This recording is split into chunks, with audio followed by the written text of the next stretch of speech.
I'm Jenna Reed, and I'll be moderating today's webinar. I'm the Events and Communications Manager for Debbie's Dream Foundation, and I will be your point of contact for Advocacy Day. If you have any questions before or during Advocacy Day, please do not hesitate to reach out to me at 855-475-1200 or email me at events@debbiesdream.org. In a moment, I will be introducing Debbie Zalman, the President and Founder of Debbie's Dream Foundation Curing Stomach Cancer. She will be giving an update about the foundation. Then Camille Bonta, our advocacy consultant, will conduct the advocacy training. During the presentation, you will be able to type questions to the white text box that appears to the right of your screen. At the conclusion of the presentation, Camille Bonta and our advocacy chair, Kristen Fitzgerald, will address your question as time allows. If they don't have enough time to address your question, we will send an email to all advocates with the answers to your questions. In addition, the recording of this webinar will be accessible in our website in a few days. Now I'd like to introduce Debbie's Dream Foundation Curing Stomach Cancer's President and Founder, Debbie Zalman. Hello, everybody. Thank you so much for joining us and for committing to travel with us to Washington, D.C. in just a few weeks. It's really an exciting thing that we're going to be doing. As you all know, well, many of you know my story. I was diagnosed with stage 4 stomach cancer in April of 2008 when I was only 40 years old. My kids were young, and I was an attorney, and I had no risk factors for the disease. And my chances of being alive was only 4% for 5 years. A year later, I founded Debbie's Dream Foundation Curing Stomach Cancer because of the lack of resources, the fact that there was almost no research going on, very little funding, and certainly no education or support for patients. I still am a patient. A lot of people don't realize that. I get Herceptin by IV every 3 weeks, and I take an oral medication called Tykerb every night. I also have been very active as an advocate. I am on the National Cancer Institute's esophagogastric task force that oversees clinical trials. I'm on the NCCN Gastric and Esophageal Guidelines Committee. I'm now on the Department of Defense Peer Review Cancer Research Program Integration Panel, which you'll hear more about later. And as of yesterday, we had to update this slide because I was appointed to the ASCO HER2 Testing and Gastric Cancer Project. I'm also a member with Debbie's Dream Foundation of the Deadliest Cancers Coalition, of the Patient Equal Access Coalition, and the State Patient Equal Access Coalition, along with One Voice Against Cancer. But people love to tell me my most notable accomplishment has been that I appeared on Dr. Oz in an episode about stomach cancer. Next slide. And I usually get a good laugh from that, so you can all giggle to yourself. Our mission, as everyone you all know, is to raise awareness about stomach cancer, advance funding for research, and provide education and support internationally for patients, families, and caregivers with our ultimate goal of making the cure for stomach cancer a reality. If you haven't visited our website, debbiesdream.org, please do so, and you'll see a lot going on there. Next slide. And when I say a lot going on, I mean so many milestones that we've achieved. The website itself is just very rich with information, including a stomach cancer support community, a very in-depth lecture library, a blog, and lots of resources, as well as a clinical trials matching service. We also have a PrEP program, which is the Patient Resource Education Program, helping hundreds of patients, families, and caregivers throughout the world, matching the inquirers with other survivors or caregivers using very specific disease criteria. We offer a free stomach cancer education symposium each year, which will be April 18th down in South Florida, along with lots of educational webinars. We are up to 24 chapters, 21 in the U.S., 2 in Canada, and 1 in Germany, and we hold events all across the U.S. We've given away $150,000 in research grant funding, but really our biggest achievement to date really is our advocacy, which is what you are all now involved with. We have held 2 stomach cancer Capitol Hill Advocacy Days and 1 Capitol Hill briefing. And as Camille will explain later, we have achieved a huge milestone, which is that we are now in a $50 million pot of money. We're competing with other cancers, but we now have a seat at the table to compete for this funding through the DoD Peer Review Cancer Research Program. Next slide. So here's what you're going to now be a part of, this big family. The top photo was a bunch of us at dinner last year, and the bottom photo was our first year. And you can see the expansion already from the first to the second year, a lot of returning faces, which is so nice, but the camaraderie that you will definitely experience when we are all together in DC. Next slide. Just to kind of give you a little bit on, other things that we have going on. We've got lots of events planned throughout the country. And so, if there's nothing listed right here, check out the upcoming events link at the bottom of that slide, or go to the website under events. And if there's still nothing in your area, let us know, and we will fix that. Next slide. So, Stomach Cancer Advocacy Day, Wednesday, March 4th through Thursday, March 5th. And I'm going to read this to you because this is so important. Your participation can help change the course of gastric cancer research in this country. Last year, in February, we had 57 advocates traveling to D.C. from across the country to ask Congress to invest more federal resources in gastric cancer research. Specifically, we asked Congress to include stomach cancer among those cancers eligible for research under the Department of Defense peer-reviewed cancer research program. And we won. Thanks to your efforts, we won. The result is the strong possibility that more federal research dollars will be awarded to stomach cancer researchers next year, which would not have happened without you, the advocates, on Capitol Hill meeting with your members of Congress. We cannot become complacent in our success when there's still so much to be done, which is why we are counting on your participation in 2015 Advocacy Day. Next slide, and there is a lot of us on Capitol Hill, and we'll get a new picture this year with all of you on the Hill. Next slide. So here's a little breakdown of what will happen, and we'll give this to you. You don't have to take a screenshot of this. We will absolutely be giving you the whole itinerary, but just a little brief overview. We arrive hopefully Wednesday morning. Everyone gets in. We get together for a meet and greet from 11:30 to 12, and then we have lunch from 12 to 1 with a photo. We'll take a little break. We'll have a little informational session on Debbie's Dream Foundation. Then we take a little break for some breakout sessions. At 2:30, and these are new things we haven't done in the past 2 years. We had previously a patient journey, but not everybody was able to participate. This will include everybody. Everyone is going to share their journey. We'll break out into some small sessions to do that, but we'll all get to participate. And then at 3:30, you can choose, and actually we'll be assigning you either Advocacy Training 101 if you haven't been before. We'll go over lots more things. We'll review all this stuff as well. If you've attended before and are interested in becoming a mentor, there's an information session then. But if you've done both, let's say you are a mentor or you're a seasoned advocate, you will be attending one of those to train others. So it's a very nice mix.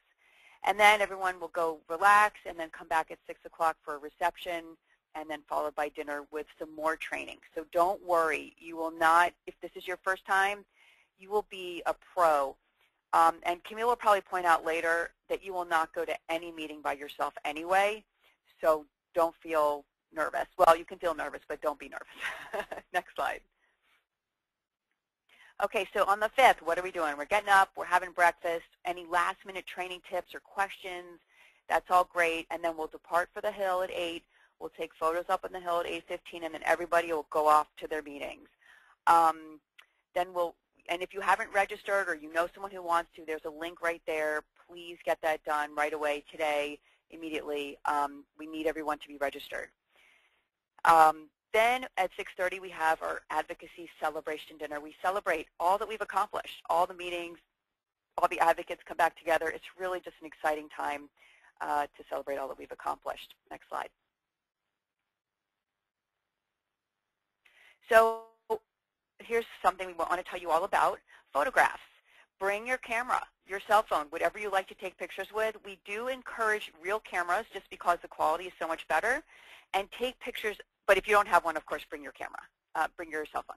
And take pictures of you at your meetings with the members, without the members, from the congressional offices, you know, just chatting with the other advocates, you walking from place to place, whatever it is.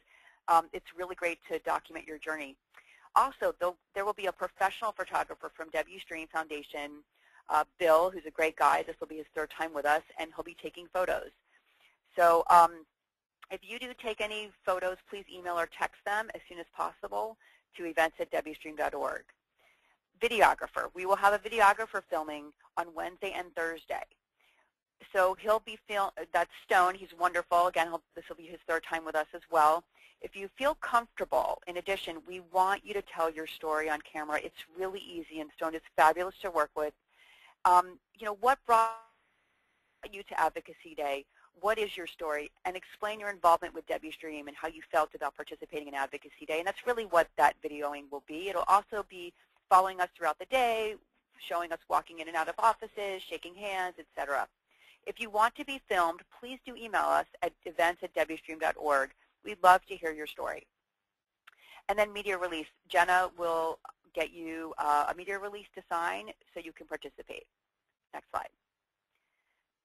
So now I'm going to introduce you and turn over the presentation to our amazing consultant, Camille Bonta, who really is along with Kristen Fitzgerald, they are the dream team duo with our advocacy, and Camille comes to us from Summit Healthcare Consulting. Thank you.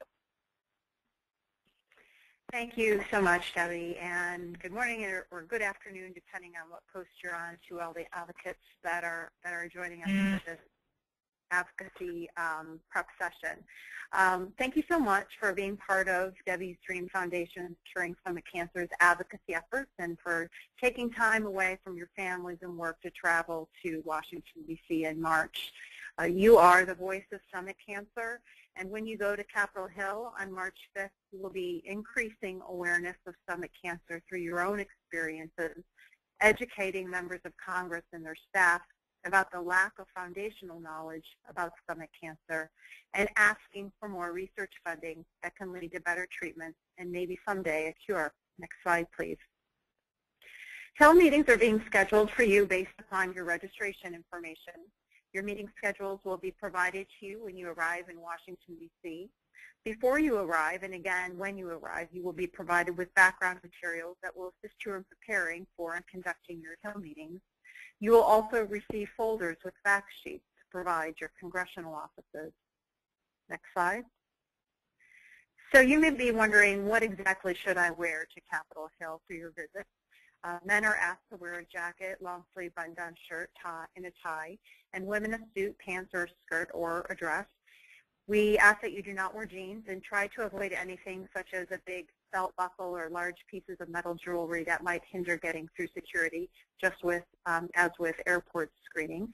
Please do wear comfortable shoes because you will be doing a lot of walking on Thursday. You will receive a lapel pin to wear and distribute to members of Congress and their staff. And lastly, attendees are encouraged to wear periwinkle or any shade of blue and to avoid bright colors for your group photo on Capitol Hill. Next slide. Now let's move to the Hill meeting. Meeting with a member of Congress or their staff doesn't need to be a stressful ordeal as long as you're well prepared, know what you're going to say, and can keep the discussion on message. It is very important to always stay on message. While members of Congress and their staff are genuinely concerned about their constituents' views, they also don't like to commit to requests on the spot. They may say everything and anything to avoid a commitment. So it is up to you to stay on message and press your request politely yet firmly. When you sit down for a meeting with your member of Congress or a congressional staffer, start by introducing yourself. Make sure you say where you live and that you are visiting on behalf of Debbie's Dream Foundation Curing Stomach Cancer. If it is a repeat visit with a lawmaker or congressional staffer, remind them that you've met before. After introductions, explain what led you to becoming an advocate for stomach cancer research. Next slide. After you have laid the foundation for your discussion, say in a very concise way what action you want the member of Congress to take. You can use facts and figures to make your point, but don't overwhelm the lawmaker or staffer with too much data. You will have folders and fact sheets to provide to your congressional offices that will be chock full of data and details. While you are face-to-face with the lawmaker or staffer, use your experience as the tool of persuasion. Before you move in with your request, please make sure that you say thank you to the member of Congress if he or she has been helpful in the past. You will be provided with background materials before your meetings so you can determine whether your members of Congress have signed on to stomach cancer letters in the past or if they've undertaken other efforts to be helpful to our cause. Next slide. Make sure before you end your meeting you close the deal. Ask a member of Congress or staff if he or she will support your request. If they can't give you an on-the-spot answer, please let them know that you will be following up. And lastly, remember to say thank you. Make sure they have your contact information and offer to be a resource to them. Next slide. For the Advocacy Day, we have two primary requests.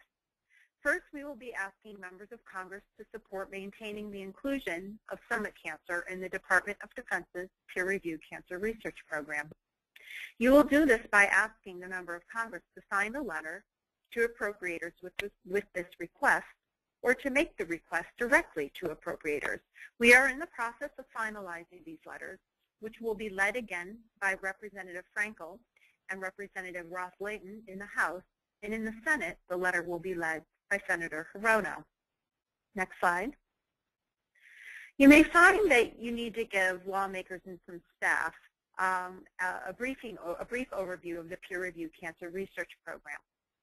The program is run through the Department of Defense under the umbrella of the Congressionally Directed Medical Research Program. The peer-reviewed cancer research program was first funded by Congress in 2009 and supports research into specific cancers as designated by Congress with relevance to military service members.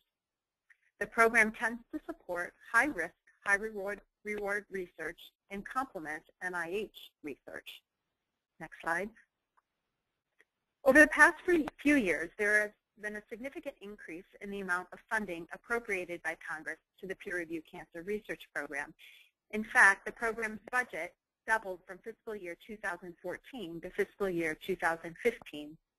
And for fiscal year 2015, thanks to our collective efforts, stomach cancer was included as eligible for research funding for the first time in the program's history. This means it will compete with 8 other cancers for funding.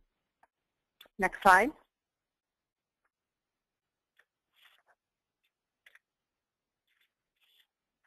Let's move on to our other asks, which will be related to the National Cancer Institute. We are going to be asking for Congress to support increased research resources for stomach cancer at the National Cancer Institute. And we will ask them to do that by requesting inclusion of report language in the Labor, Health and Human Services Education Spending Bill. On your screen, you will see some language that was pulled from the Senate report bill from last year. This didn't get into the final bill for a variety of reasons, and it wasn't because of the lack of merit of what we were asking for. But this is very, very strong language, and we're hoping that it will be included for fiscal year 2016. And it's strong language because it's Congress encouraging the National Cancer Institute to help investigators in the field of stomach cancer research by requesting, issuing a request for applications for gastric cancer research to make the best possible use of data from the Cancer Genome Atlas. Next slide. I think most of you are probably familiar with the National Cancer Institute, and most of the folks that you meet with on the Hill will be familiar with the National Cancer Institute. But in brief, it's one of 27 institutes and centers at the National Institutes of Health, and it leads a national effort to eliminate the suffering and death from cancer. And notably, stomach cancer is being studied through the Cancer Genome Atlas. That research funding for stomach cancer is the lowest per cancer death when compared to other cancers that are also funded through the National Cancer Institute. Next slide.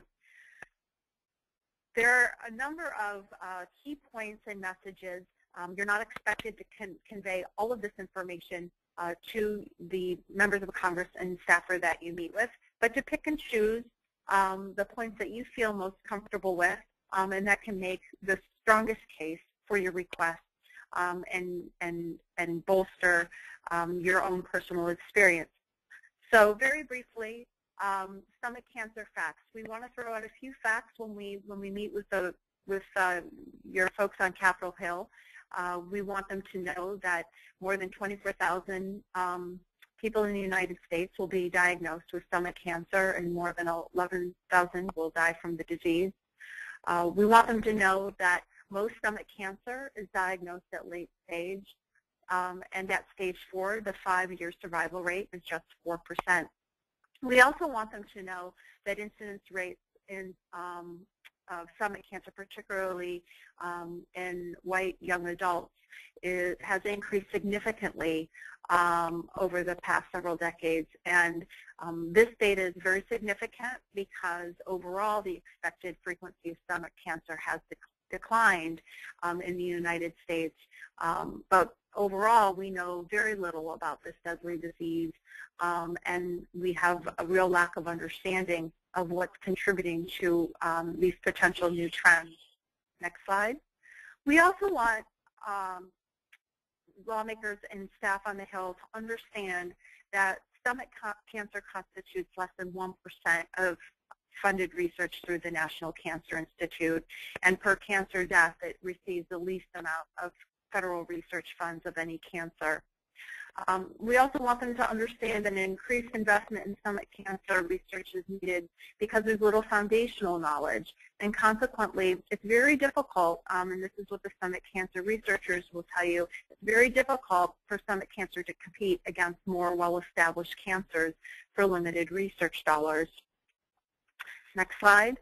When you're talking about the Department of Defense's peer-reviewed cancer research program, it's important to point out that stomach cancer is among those cancers that's recognized by the Department of Veterans Affairs as presumed to be service-connected.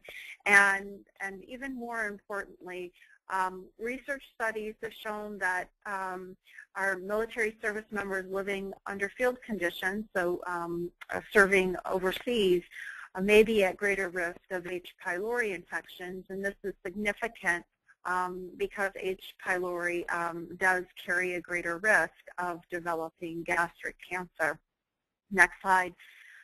But most importantly, the bottom line message that we want to get across during our visits is that stomach cancer research in effect equals greater survival from this otherwise very deadly disease.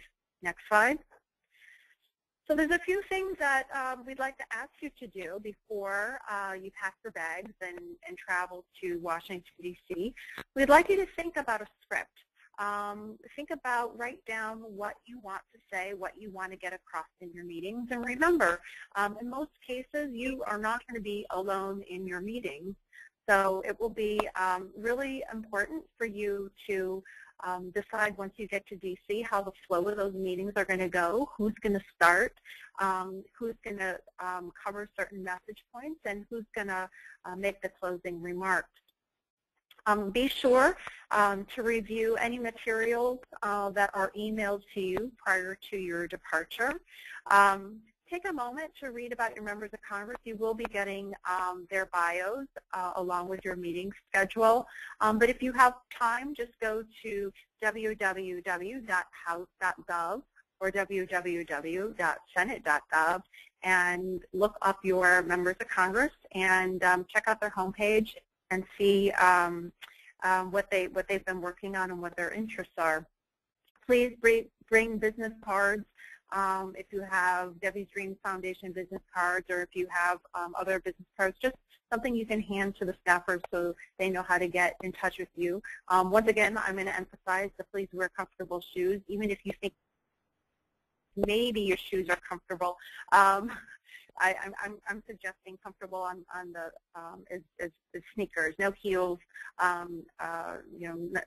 no new shoes, because you will be doing a lot of walking back and forth between buildings. And most importantly, just get excited about joining your fellow advocates and coming to DC to make a difference. And before you leave, when you get here, use social media, tweet and post.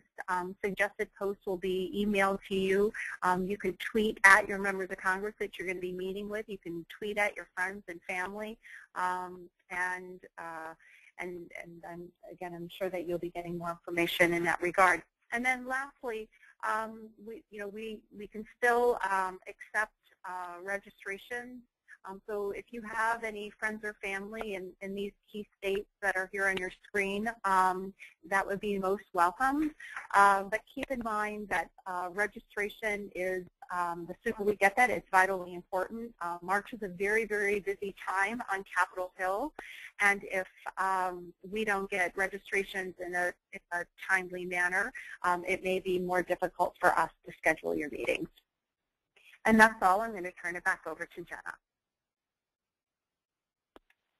Thank you, Camille. We did receive a few questions. Oops, sorry. First question, when will we find out about which offices we will be visiting so we can start researching them? So assume that you will be meeting with your 2 senators and your member of Congress. If you indicated in your registration form that you wanted to meet with other members of Congress, that has been taken, we've taken note of that, and we will be attempting to schedule meetings with those lawmakers as well. So assume that you'll be meeting with your 2 senators and your representative. So that would be a really good place to start. For those of you who may have asked for other meetings, we can certainly be sure to let you know if those meetings were granted. But scheduling changes can occur up into the day before you arrive here. So we do not finalize schedules until everyone's on site. Okay. Do you want each advocate to write up their survivor story for the packet like we've done in years past? Yes, we will be doing that as soon as we have the registrations final, and hopefully that will be in about a week. You will be asked to either update or send us, if you've never participated before, your story.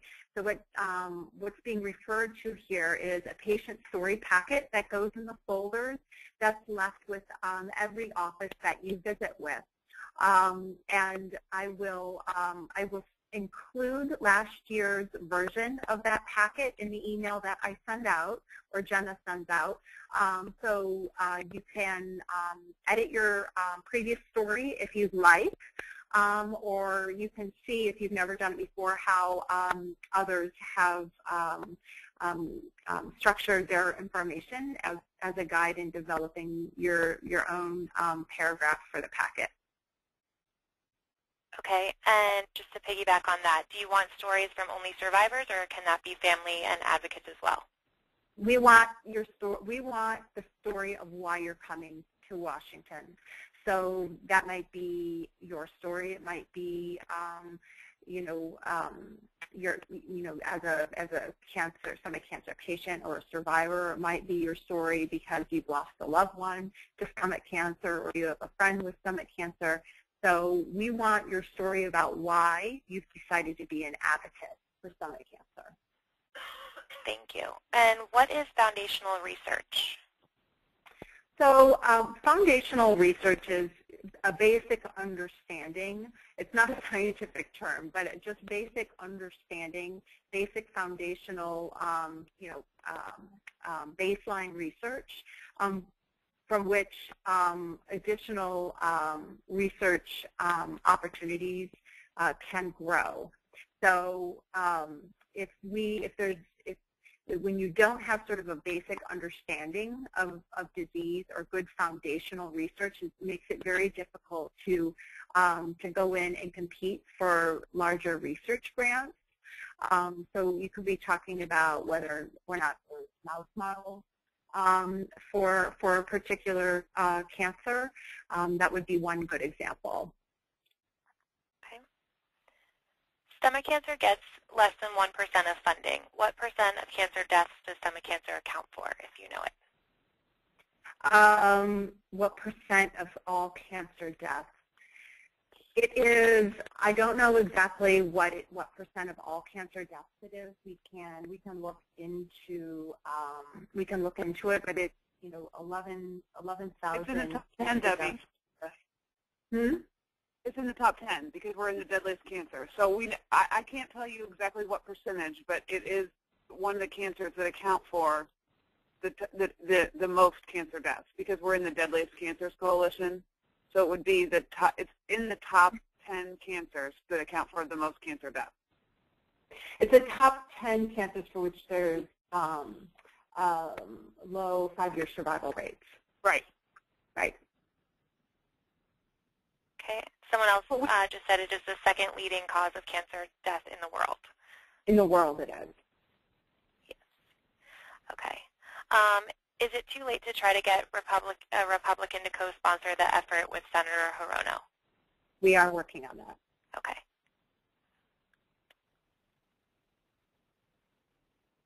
Are there any other questions?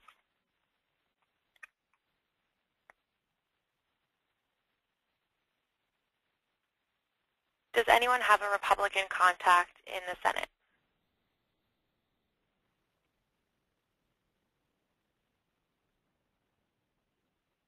We have some Republican contacts that we're working on. One of our best Republicans is also on the committee of the appropriations, and sometimes the appropriators themselves are reluctant to lead letters. So that's one of our difficulties there. But if someone has a Republican sponsor, we would love that, and we'll continue to work toward that. If we aren't able to identify one, we would ask if you're meeting with a Republican senator that you ask if they would consider co-leading with Hirono. Okay. Does anyone else have any questions? And we'll review when we get to the meeting, when we get to the prep meetings ahead, we'll review with you some likely questions or concerns that you'll be presented with by members' offices, kind of the most likely argument that you would receive for not doing what we've asked, and we can review responses to that as well. Okay. Will we be targeting members of the Black Caucus since stomach cancer is more common in African American? Our most important focus are our members that are the most likely to be responsive to us. So our first meetings will be with the members that represent us because they're the most likely to support us. Time permitting and schedule permitting and, availability allowed by those members, we will add in additional members that can be additional advocates. Okay. Will Florida advocates be visiting as many of the Florida representatives as possible to get their support? We've picked out some key targeted Florida members, so particularly Florida members with key committees where they can help us. So we'll be focusing on those as well as the Florida delegation that, actually has constituents that are with us. Great. So again, if anyone does have any last-minute questions after the webinar, you're welcome to reach out. My email is events@debbystream.org, and my phone number is 855-475-1200.